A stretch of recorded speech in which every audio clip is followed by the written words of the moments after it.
كل عام وانتم بخير. كل اللي بيتابعونا في جوه الحله هنعمل مع بعض طريقه البيتي فور البيتي بطريقه سهله للي بيعملها لاول مره.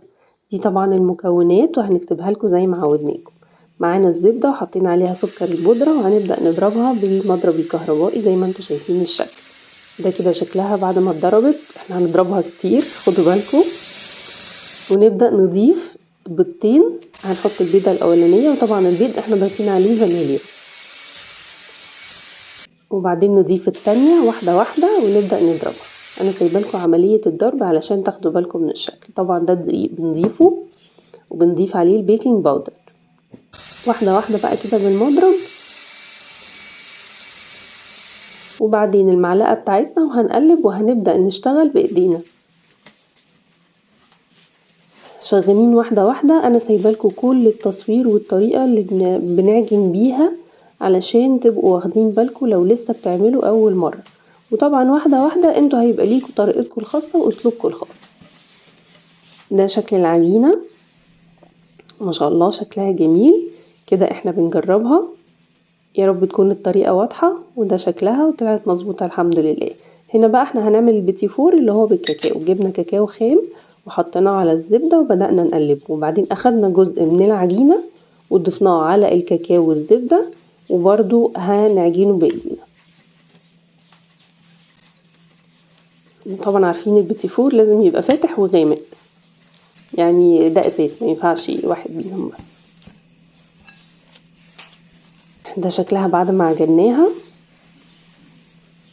هنجيب بقى الصاجة الجميلة بتاعتنا ونحط فيها نقطة زيت ونبدأ نوزع الزيت ده كويس جدا.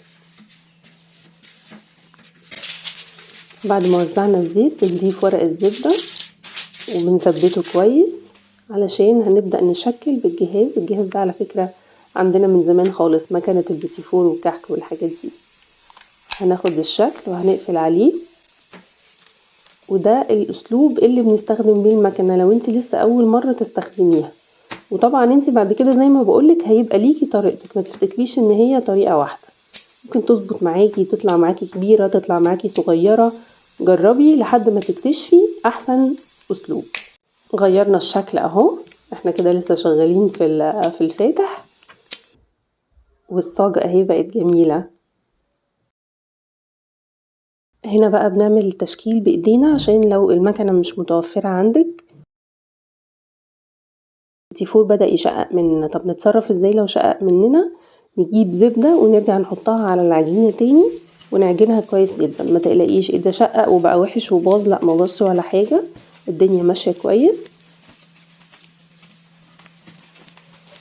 ودينا اهو خدنا قطعة هنجربها تاني.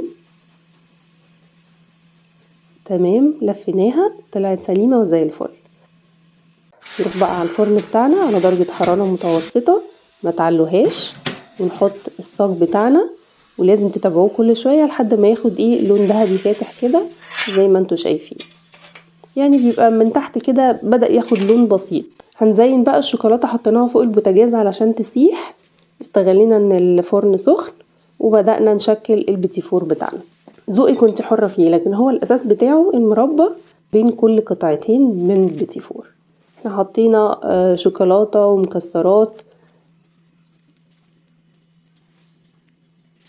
دي اهو بناخد جزء من تحت وحاولوا طبعا يكونوا مقاسهم زي بعض.